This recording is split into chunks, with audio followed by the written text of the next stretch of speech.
for Sustainable. I'll kick that off one more time because we've just started the recording. So welcome to the third webinar in the Building Bridges for Sustainable Change webinar series. In this forum, we're aiming to bring together communities within the United Nations, civil society, and investment markets that are working together towards the delivery of the 2030 Agenda for Sustainable Development to really build stronger synergies. And we've already held two quite engaging webinars to date.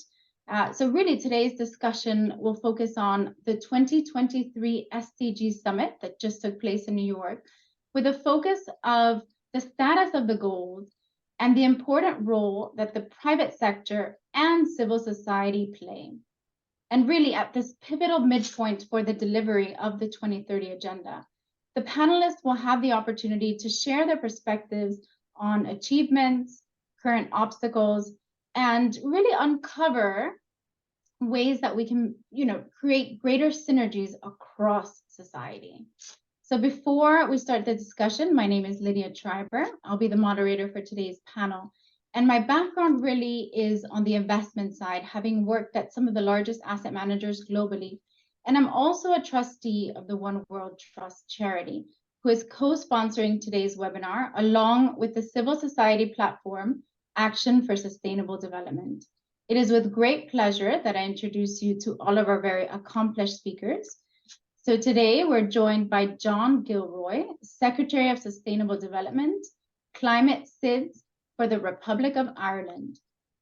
John brings extensive knowledge of the SDGs, having co-facilitated the negotiations on the official 2030 Agenda. He's been instrumental in Ireland's work at the United Nations, so welcome. We have Brenda Mofya, head of Oxfam International's New York office. She has 2 decades of experience working with intergovernmental institutions and international nonprofit organizations. A lot of the work that she's currently focused on at Oxfam is around implementing the SDGs with a core focus on SDG Goal 10 that targets inequality within and among countries. And she's been doing a lot of great work at the General Assembly during Climate Week in New York. So welcome.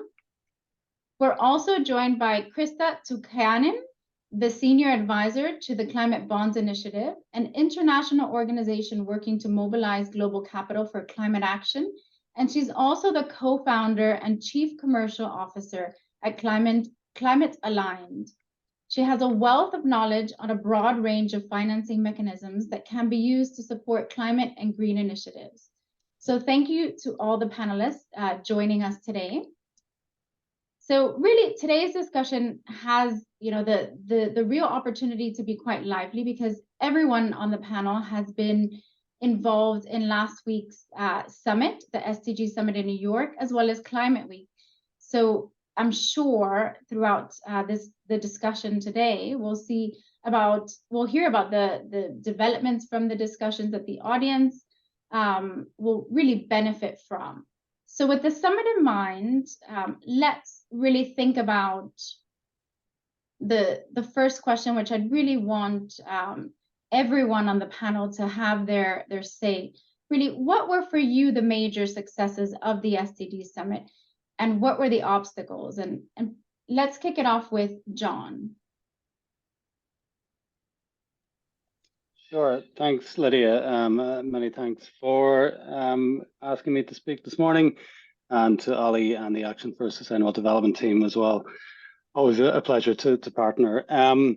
Maybe just to open by wishing the Sustainable Development Goals a very happy birthday. Today marks the 8-year anniversary of their adoption at the summit in 2015. So a very special day, and I'm quite hopeful that the political declaration we adopted last week can be the perfect birthday present for them, as long as it's actually unwrapped and doesn't just sit on a shelf somewhere. In terms of the major successes and the obstacles, so I was heading up the Irish team with Ambassador Myton that was leading the negotiations on the declaration over the last 9 months. And I've been asked this question a lot since. I think that the fundamental success is just the clear and unequivocal reaffirmation by all member states of the validity of the 2030 agenda, and that the SDGs remain the right plan despite the difficulties that we're facing, and the harrowing figures of just how many of the goals and targets are way off track, or even going backwards. But outside of that kind of broad reaffirmation, there's a lot of, again, focusing on the declaration, quite a lot of important language in there, be it on climate change, be it on gender, be it on leaving no one behind, which is obviously the kind of key clarion call from the 2030 agenda. But we've maybe expanded that a little bit, to include references to actually identifying those who have been left behind over the last 7.5 years, which I think is something that hasn't really happened. And if you want to ignore somebody or not address their needs, then just pretend they're not there. Don't count them. And that leads on then to the data piece as well, which I think came through very strongly over the action weekend and in the declaration itself about the importance of evidence-based decision and policy making. Localization, I think, is something I've seen grow in importance and resonance over the last 7.5 years. And I think that it features relatively prominently in the declaration, and certainly in a lot of the conversations that we had over the action weekend and throughout last week. Another key success, I think, or potential success, is the prominence given toward the need to look at the HLPF, the High Level Political Forum, and how it does its business. There's going to be a review of the HLPF this year, and we really need to make it work better in terms of tracking progress and understanding where the blockages are. And then the other big success is on the means of implementation and financing, where the table has been set now for hopefully some significant movement on these big issues. But then the flip side of that is that these big issues around financing were definitely the largest obstacles we faced. There's a real caution about the UN having any kind of discussion that may be seen as infringing on the mandates of the IMF, of the World Bank, of the multilateral development banks. And that was a point of friction throughout our negotiations. And I'm happy to dive a bit more deeply into that if necessary later in our conversation. Maybe then just kind of perennial obstacles that we faced. We weren't sure as of Monday morning if we're actually going to adopt a declaration because of issues around UCMs, unilateral coercive measures, and sanctions. Thankfully, it did work out okay for now. And then, regrettably, certainly from an Irish perspective, there's language that we would have loved to have seen contained in the draft on sexual and reproductive health and reproductive rights, language that is included in the 2030 agenda, in target 5.6, for instance, but that wasn't possible. We also had very strong language proposed, I think, by a number of member states on sexual and gender-based violence, which again, we weren't able to include in the final draft. And these conversations, these issues shouldn't be controversial, but sadly they continue to be. So Lydia, I'll leave it there, and happy to take any follow-up questions if needs be. Thanks, John. I think there's a lot of interesting nuggets of ideas that we should definitely delve into a little bit further throughout the discussion. Brenda, would you like to address that question as well, please? Thank you very much, and thank you very much to be invited to be part of this panel. I take any opportunity to represent civil society as not only a privilege, but also a huge responsibility, because, civil society needs diversity, cannot be brought in one person's view. But so I'll try my best to be as representative as possible. Coming from Zambia, Africa, I also recognize the fact that I'm also adding diversity and bringing the voices of the people that is most vulnerable and also affected by the inactions around SDGs. So that as well, I think, is a huge privilege as well as a responsibility.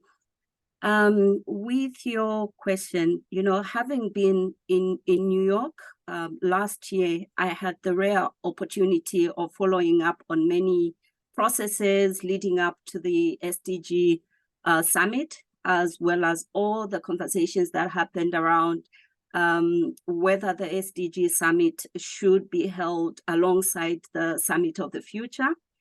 And I saw how absent civil society in those conversations of defining what the SDG Summit should do or not do, as well as what added value that the Summit of the Future might have.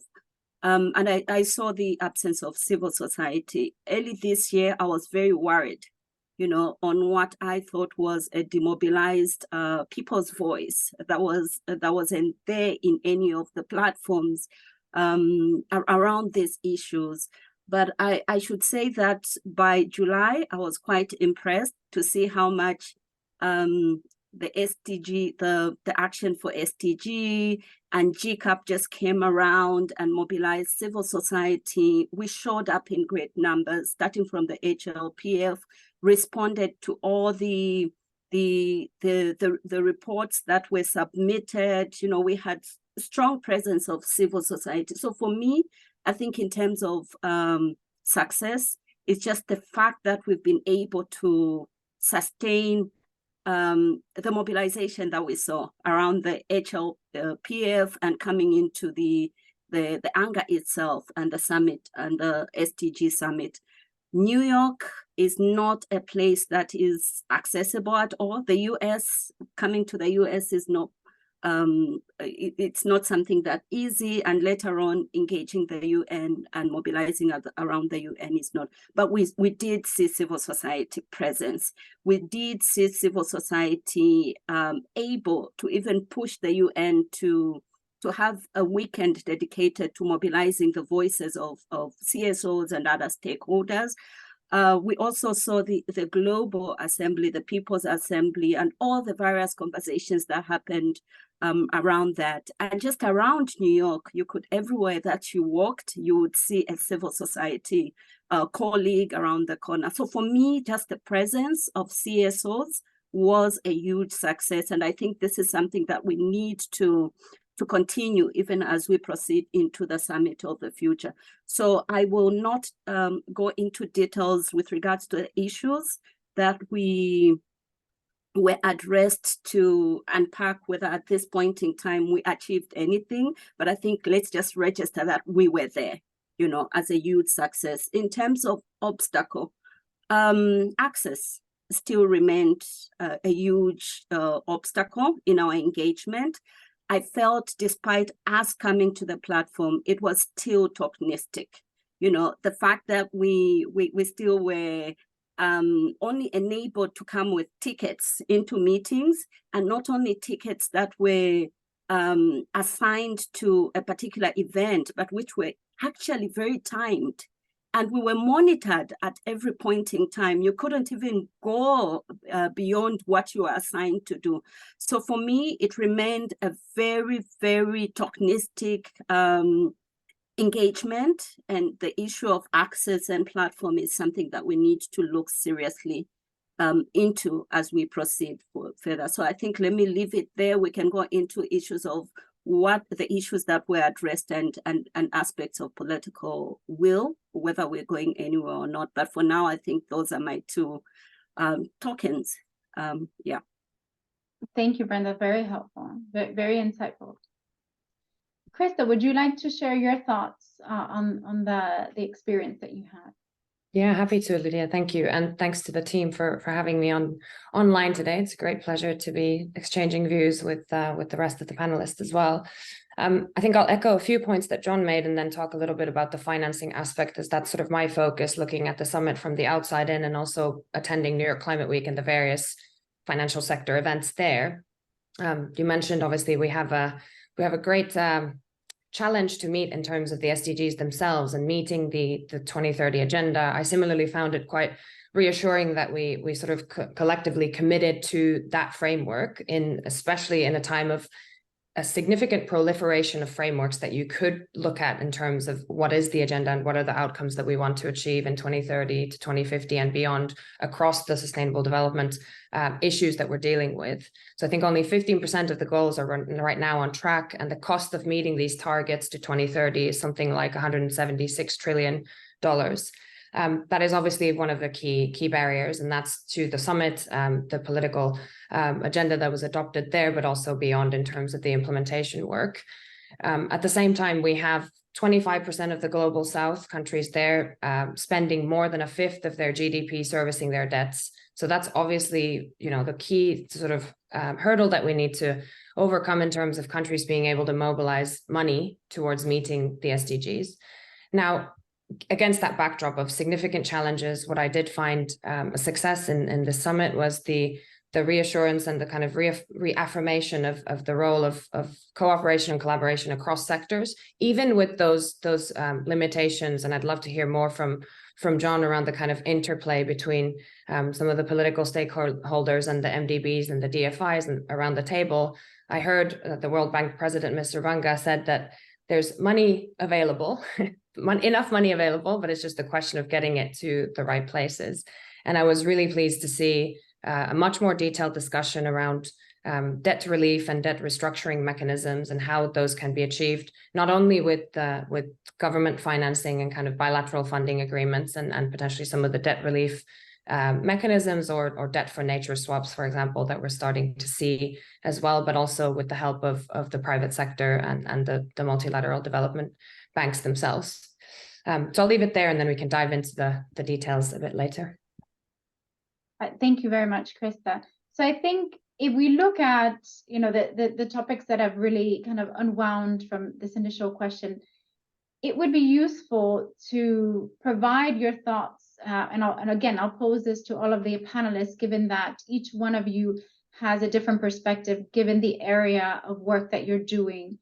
Now, when we think about the private sector and when we think about civil society and really the contributions that you've touched on in terms of the SDG and the funding gap, Krista, that you've mentioned, which is quite considerable. And, if we think about the targets and seeing that, both John and Krista have highlighted that we are, quite far off from hitting that target. So what do you think needs to be done in terms of the contributions from the private sector and civil society? And if you think about that funding side, is there something on the funding side that can help those two areas deliver stronger contribution that would meet, or achieve those targets in a more sustainable way? And maybe, John, I think you had some interesting points at the beginning. If we can kick it off with your thoughts, and then we'll go around the rest of the panel as well. Sure, thanks, Lydia. So maybe in terms of civil society, I think I absolutely agree with everything Brenda said, just around the access and voice and tokenistic approach, and that sadly is too often the default at the UN. I thought the Action Weekend generally was pretty positive in terms of civil society and a range of stakeholder engagement. But I was struck, particularly on the Saturday, how few member states were actually represented. You had the whole UN full, 6,000 people, an opportunity to learn, to understand different perspectives, to reach a really, really wide audience. Thankfully, Ambassador Mython, we gave him a very full program of events that day, but very few other member states. And I think that is something that needs to be worked on. It'd be great to see the Action Weekend become a kind of an annual session locked into the UN program, and to really make a push to get that conversation between stakeholders and member states flowing in a bit more of a structured way. I've been working on UN processes for many, many years, and often we have these issues around civil society access to negotiations. What's a closed meeting, what isn't, what do consultations mean? And we've been making progress for many years. slowly, incrementally bringing civil society more into the room. And 2015 was a particular high watermark in terms of the conversations we had with stakeholders throughout the SDG and 2030 agenda negotiations. Sadly, I think during COVID and post-COVID, there's been a retrenchment on some of those, some of that progress that was made on civil society access. And, you know, while Ireland and Qatar did everything we could to keep our negotiations on the SDG declaration this time around as open as possible, it was a fight. It was a constant fight. Things that would have been a given not so long ago, now we were having to push. You know, we started off by webcasting our initial conversations, and we got representations to shut that down. Then we made sure to have major groups and other stakeholders in the room given a chance to take the floor. But at every turn, we were getting pushed back, and ultimately, for the last maybe week, we had to go to closed consultations, which is regrettable, certainly. But I don't think we went backwards, which was our hope. On the other side of that, Ireland just went through our own second voluntary national review process. We presented in July this year. We had an extensive kind of 15-month stakeholder engagement process around that, and it was fantastic to see the meaningful inclusion of different perspectives from civil society, academia, private sector, young people, children, and it culminated, I think, in a very, very strong report. But we also had Coalition 2030, which is an umbrella group of Irish civil society, develop a shadow report, kind of focusing on who is being left behind in the Irish context, and that was a very, very meaningful report that is probably as of much use to me in my ongoing work here in New York as our official VNR is. And it's just great to see in the Irish context this kind of meaningful engagement, understanding stakeholders as critical friends and moving away from this tokenism that Brenda kind of pointed to. Private sector, though, it's a nut we still haven't cracked in the context of delivering and accelerating on the SDGs, to be honest. It's something that has been identified from very early on as absolutely key, this whole billions to trillions narrative. But I'm just not sure. There's kind of a mistrust, and certainly in the UN context, this desire to keep everything intergovernmental. And that if you open it up to other meaningful engagements, then you're losing control. And that's something that we really need to overcome if we're gonna turn things around in the next 7.5 years. Thanks. Thanks, John. Krista, would you like to follow on to that question? Yeah, I'm happy to talk a little bit about the sort of financing angle.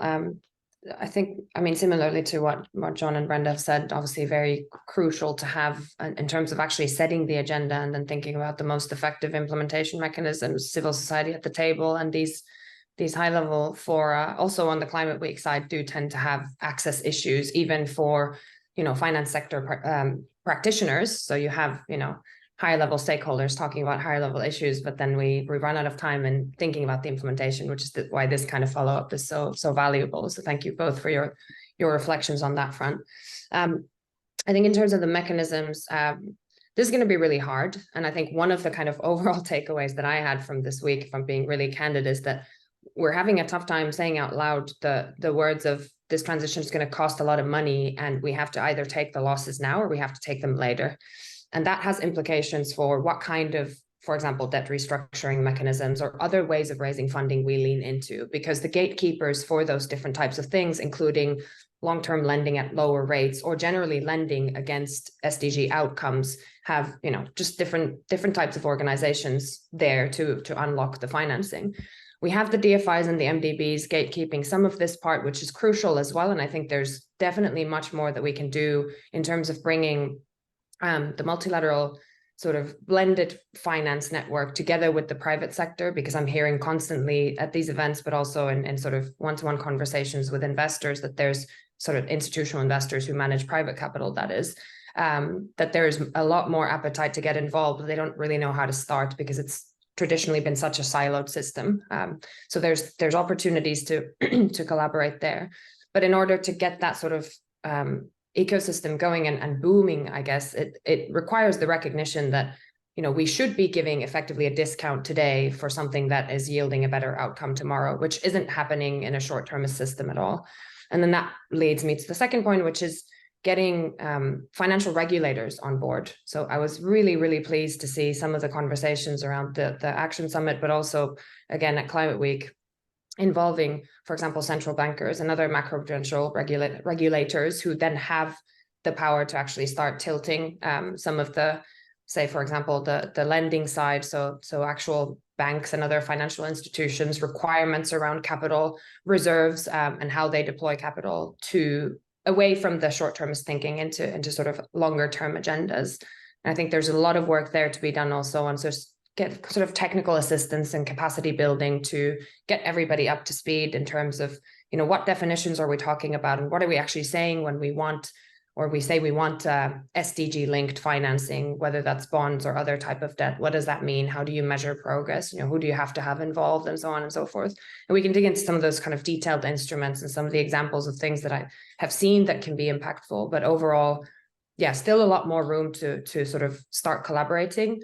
Debt restructuring and debt relief is never going to be easy because someone has to bear the fiscal burden of it, whether it's other governments in the G7, the G20, what have you, or bringing the private sector on board to support more of that blended financing. So I'll be very curious to see how this plays out and hope we can kind of do a little bit more to speed up the progress on that front.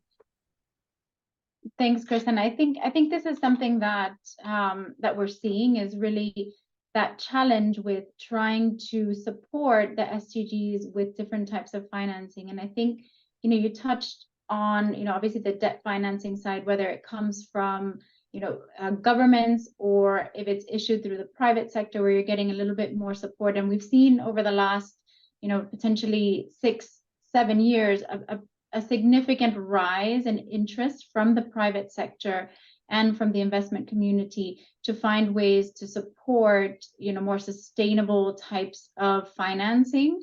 And I think that's where there's a lot of opportunity to find better ways to solve that equation in terms of how do you support the different initiatives and how do you bring on the investors and create the right type of structure that they're interested in. And Chris, I know you've done a lot of work on that, so it would be very good to get, you know, some thoughts on, you know, aside from debt. I know that that's one very instrumental way to get financing, but are there other ways for civil society members that are looking to implement the SDGs to access different measures of financing?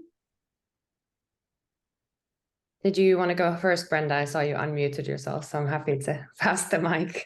No, please go ahead. I wanted to respond to the previous question, but seeing that this is a follow-up question, please go ahead. Okay, yeah, happy to, and we can come back to Yes, you. Yes. Great. Yeah, I'll just say as a primer, and sorry, it might be obvious to the audience here and the people watching back the recording, but when we say debt, we mean the whole host of debt instruments that are available, including anything from, you know, green credit lines to SMEs or to individuals in some of the low and middle income countries, to loans, whether that's to individual companies in the global south or even the global north. And then bond issuance as well. And bond issuance has been one of the major components of the sort of getting a handle on what sustainable financing or finance could or should be. I think mostly because it's just a sort of part of the capital markets. Firstly, it's the largest capital markets segment in the world, but it's also one that institutions are quite familiar with. So that can have a lot of impact in terms of how we make progress. But obviously then there's all sorts of other things that you can do. There's now grant financing available more than ever, which is great to see, again, led by some of the MDBs that both civil society and the private sector can lean into. And of course, even private equity investing is starting to proliferate. And what I'm really happy about is, as you said, Lydia, there's more and more interest from the private sector in terms of the buy side, so institutional investors, to get their hands on capital that is actually having an impact.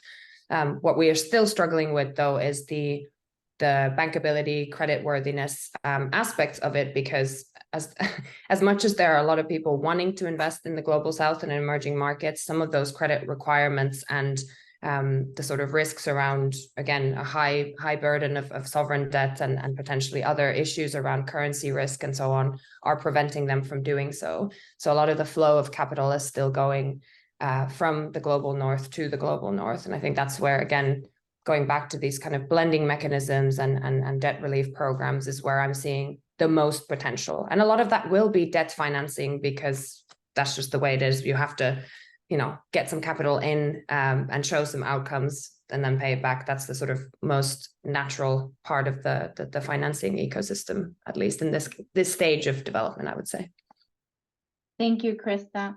And if we can turn it back over to Brenda, can you give your thoughts on, civil society's contributions to the SDGs and tying that back into the discussions that occurred last week? Yes, I wanted to make a comment on your question that you asked with regards to civil society and private sector. With regards to private sector, I think in as far as everyone understands that the crisis that we're in, and underlining crisis, because one of the achievements from the last 2 weeks was a narrative that appeared to be forming, where everyone no longer was looking at this as a polycrisis, so to say, but rather a crisis with different dimensions, which led us to the polycrisisness of the nature, where we recognize that this huge crisis that we are in simply has different dimensions. We are in a crisis emergency, in a democracy deficit, in a debt crisis. We're in a situation where we have at least 99% of our population in poverty, while there's 1% that is being said to be reaping from the cake that we have, right? So in as far as we understand that this polycrisis we're in requires the involvement of different stakeholders in finding the solution, I think there's a role in which we can bring in, there's a role for private sector, and there's a partnership that has to emerge among all the stakeholders. But then coming to private sector, I think it's very important and critical that we begin understanding their specific role in this sense. I'm talking about the power of private sector and the interest of private sector. In many different countries, or let me just say in developing countries, we know that there's a role that the private sector is having with regards to what Krista has mentioned, the aspect of debt. Speaking for my country, for example, Zambia, a month ago, we had protesters in New York protesting against the BlackRock company that is holding 220 million of Zambia's debt in bond, right? So when we begin talking about the Zambia's failure to progress on SDGs and what the challenges of debt is bringing in, then the private sector comes in. It's not just that. We're also talking about corporate taxation and all the conversation around the global architecture around taxation, the extractive industry in different parts of the world, and the role that private sector is also having. So for me, I think private sector has to be brought on board. But when we bring in private sector, then a conversation does have to happen in terms of understanding their interests, their positive role that they can play, but also the power that they held. Thank you, Brenda. And I think it's probably a timely point to bring it towards a little bit more insight in what was said about financing in the political declaration and the summit itself. So John, can you share your thoughts on that in terms of the financing? Because it sounds like that really is a very pivotal point in the delivery of the SDGs that we're seeing from all the discussions from the key stakeholders. Sure. Well, to cover this comprehensively, I'd probably need about an hour, but and even that might be too short. But just in terms of the backdrop, just to pick up on what Brenda was saying there about this kind of deficit of trust or frustration that the systems that are in place at present do not work for the countries who are most in need. There are systems that were designed many years ago, often before many countries had actually gained independence. They don't have a proper balanced role in the governance systems of the IMF, of the World Bank, of the OECD. And at the same time, you've got, I think, 53 countries at last count that are really facing a chronic debt crisis. And with all the will in the world to achieve the SDGs, to follow up on the commitments that have been made, to integrate them into national development plans, it's impossible to have the necessary fiscal and policy space required to do this when you're facing this massive debt crisis. And that was kind of behind a lot of the discussions that we had in the negotiations on the political declaration. And to come back to the figure that Krista mentioned earlier on, the 176 trillion, that's cheap. You know, what's the alternative? If we don't spend that money, if we don't invest in transforming our world for the better by 2030, you know, we don't really want to think about what lies ahead. But there is this fundamental issue with a short-termist system that Krista mentioned, and this is, I'm not sure how we fix this, to be honest. But that it's great to hear it being said so honestly and openly. So then in terms of the means of implementation or the financing section of the declaration, it's pretty comprehensive. Now this is a non-binding document. It mightn't be legally binding, but we'd like to think it's morally binding, and we'd like to think that it will spur action. And you know, we could look at some of the clauses and elements we've introduced in this declaration and then map them against what came out of Delhi and the G20 declaration. And there's a lot of similarities. And I think that maybe we helped make some progress on even in Delhi through our work in New York. But you know, we have language on the importance of domestic resource mobilization. We again restate the importance of fulfilling ODA commitments, which are obviously going the wrong direction, despite those saying that the levels are at their highest ever. But if you strip out refugee and Ukraine-related costs, I think it's pretty clear that by and large things are going the wrong direction. Krista mentioned the international debt mechanisms and the need for them to be improved and strengthened. We have quite positive language in there. One of the most hard-fought clauses in the declaration also was on the Secretary General's SDG stimulus. This suite of proposals that could hopefully unlock about 500 billion a year for SDG acceleration. We've got a clear call to advance the Secretary General's proposal at the UN, but also in other relevant forums and institutions, which I think is really important because it acknowledges that the UN can talk all at once, but there are other bodies that will need to take steps as well, and it doesn't let them off the hook. The way that language is designed, it includes G20, it includes the banks, and we think that that's, you know, a very, very positive clause that's in the text. We have a recognition of the importance of debt swaps for SDGs, including for climate and nature. We address the importance of addressing illicit financial flows. We have language in relation to the ongoing processes around a potential international tax convention to be negotiated at the UN. And then two maybe other very big sticking points were on special drawing rights. And these are a product of the governance system of the IFIs. There's all kinds of shocking statistics that one European country got as many in terms of dollar value SDRs as the entire continent of Africa. That is a little bit crazy. So we're talking about the need for the SDRs to flow toward the countries most in need, and that future allocations of SDRs need to be designed to benefit those countries. This seems like a no-brainer, but it's a big issue and will involve a lot of kind of technical discussions. And then the big picture issue is on international financial architecture reform, including the IFIs and the MDBs.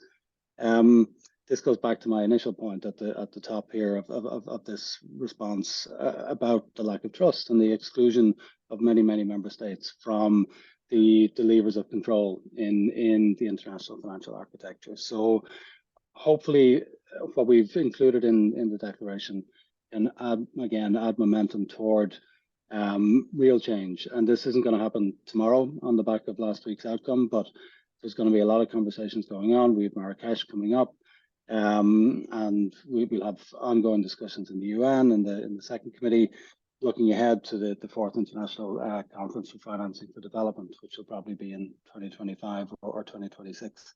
We need to get this right. The financial piece is absolutely key for every SDG. You know, and if we want to achieve gender equality, if we want to get quality education, if we want to have good health systems, we have to get the financing right. It's fundamental, you know, to human rights, to everything, to leaving no one behind. Thanks. Thanks, John. So I think really you've touched on a lot of important points in terms of, you know, the infrastructure, the framework that was created and that continues to evolve in order to guide nations, to guide, you know, parts of society, to really try to provide also a framework for the financing component, which we know is very pivotal. Now, I think when we think about, you know, the delivery, partnerships seem like some aspect that, you know, can't be overlooked. You know, you really have to think about partnerships across different nations, partnerships within society, partnerships across the investment community, government, etc. John, what do you think, you know, given what's happened this week, what the implications are for partnerships in this realm, you know, across society, across nations, and I'll touch on another point. You know, we've seen, you know, differences in how some countries are supporting the SDGs, you know, with some of them pulling back, you know, when we're thinking about these partnerships in the back of our minds. How do you see this playing out, and how do you see that impacting, you know, these partnerships that could potentially provide a positive impetus for the initiative? Sure, I'll try and be a bit quick because I'm conscious of time as well. So very quickly, I think that we need to look at the HLPF review this year. I think that we need to have meaningful monitoring and accountability, and we need to have meaningful stakeholder engagement in the presentation of national implementation plans and then how they present on them. And we have to track the commitments that are being made, including those made last week, and see where they're progressing or where they aren't. And it's going to be too late to come back in 2027 with the next SDG Summit. The time for course correction is now, 3 years out from the end of the agenda. It's much too late. So there's a real urgency now, and I think that the HLPF maybe hasn't delivered as well as it should have, and we need to use it as a tool. Then on you know, your second question, just we need to work smarter. All of us. I keep talking about the SDGs as being a really complicated solution to a really complicated problem. The idea that you can just run off and take 17 different action plans and implement them, not being aware of trade-offs and synergies and impacts across the different dimensions of sustainable development, and then hope to get a good outcome, which is what a lot of countries have done, just isn't having the impact we need. So we need to be smarter.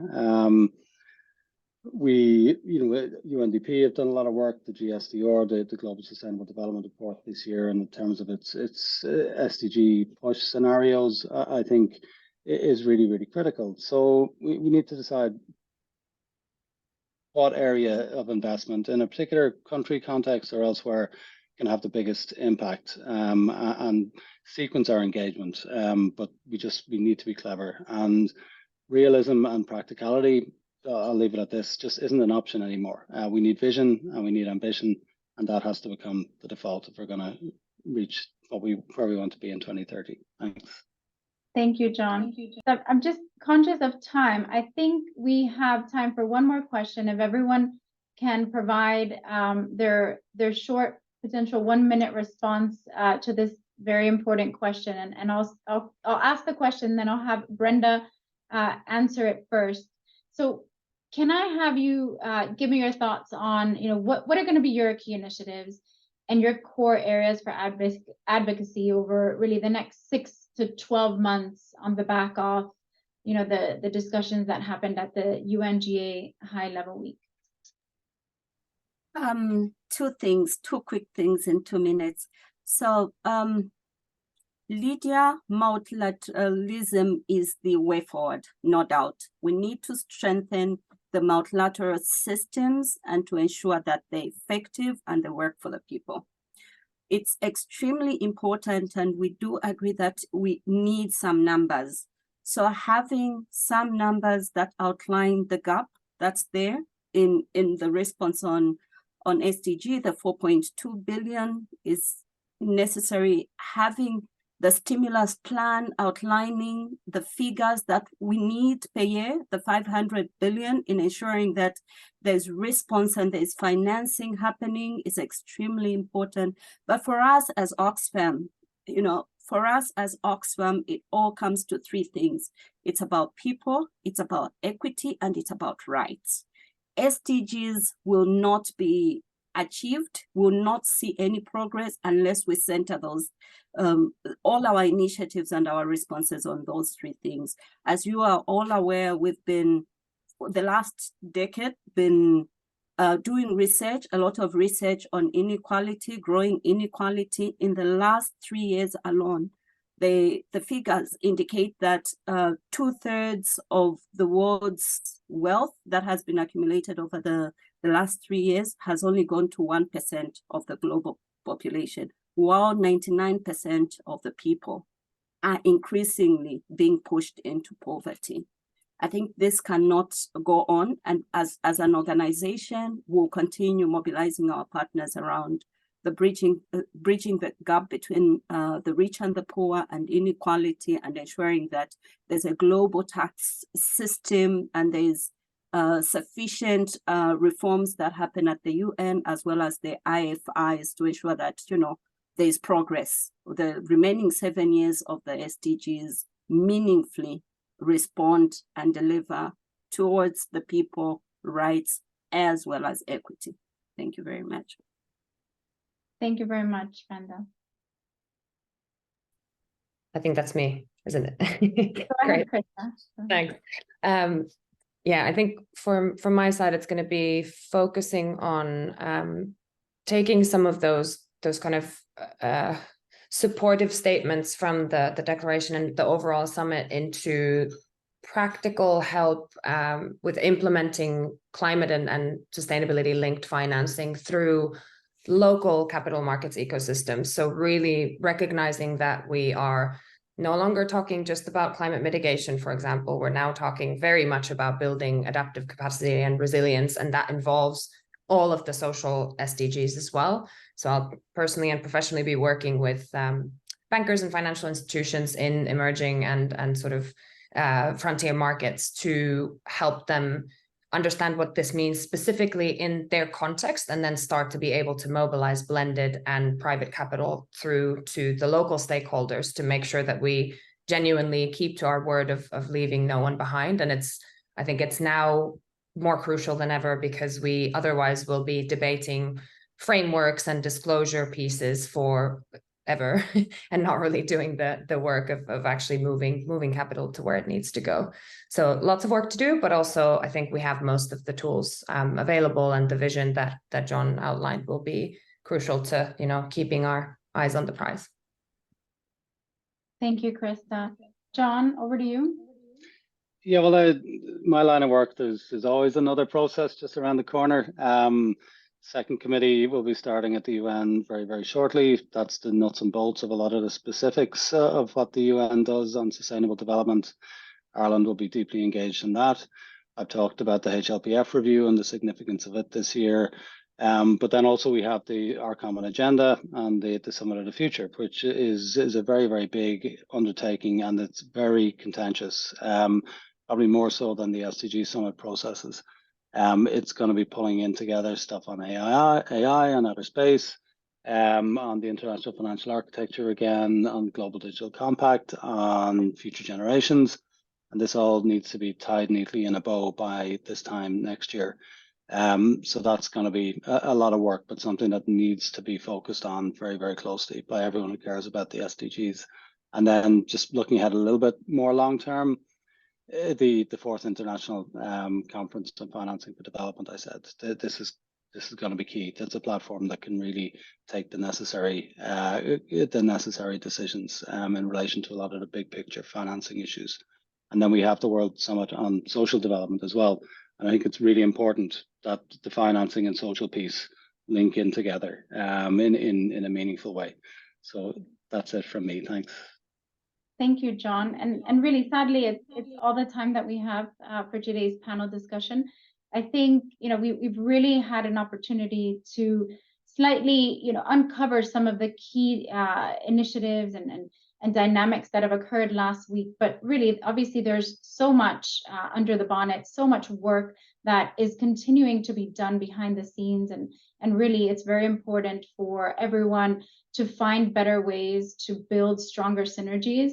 And so hopefully today's diverse panelists with different perspectives, from different areas of work that they're doing in the delivery of the SDGs have provided new ideas for that more united path forward in the delivery of the 2030 agenda. So I want to thank really all of the panelists for their time today, for sharing their insights and preparing such valuable content for those listening to the webinar. I also want to give a special thank you to Robert, Ali, Israt, and Souk for all the work that they've done in support of today's webinar. And clearly for those listening, we want to make sure that you do stay tuned for the next webinar in the Building Bridges for Sustainable Change webinar series. I also want to hand it over to Ali, who's just joined the webinar, for him to be able to thank all those from his audience and from his membership. Over to you, Ali. Thank you so much, Lydia. Thank you. Yes, I mean, just on behalf of Action for Sustainable Development, I did want to acknowledge that we've had a really diverse range of partners on this webinar today. Thank you to everyone for taking the time to join us. I know this comes at the end of a week of action. Many of you have been with us also in New York earlier in the year and earlier in the week. Sorry. And I know that there are so many actions happening all around the world this week, and including today. I know, for example, in Mexico and many other countries, there are actions happening to commemorate that SDG anniversary, as John Gilroy pointed out at the beginning of the call. So thank you to everyone who's been able to join us, and thank you again to the panelists, and particular thanks also to the Irish team for all of your support during the week and for making that SDG weekend possible. We know how much support was there behind the scenes, and we really appreciate that. So we look forward to continuing to work with many of you. Thank you also to Lydia and to One World Trust. It's been a great collaboration on this call, and the recording will be available shortly. So thank you again. Bye-bye. Bye. Thank you, everyone. Thank you. All the best. Thank you.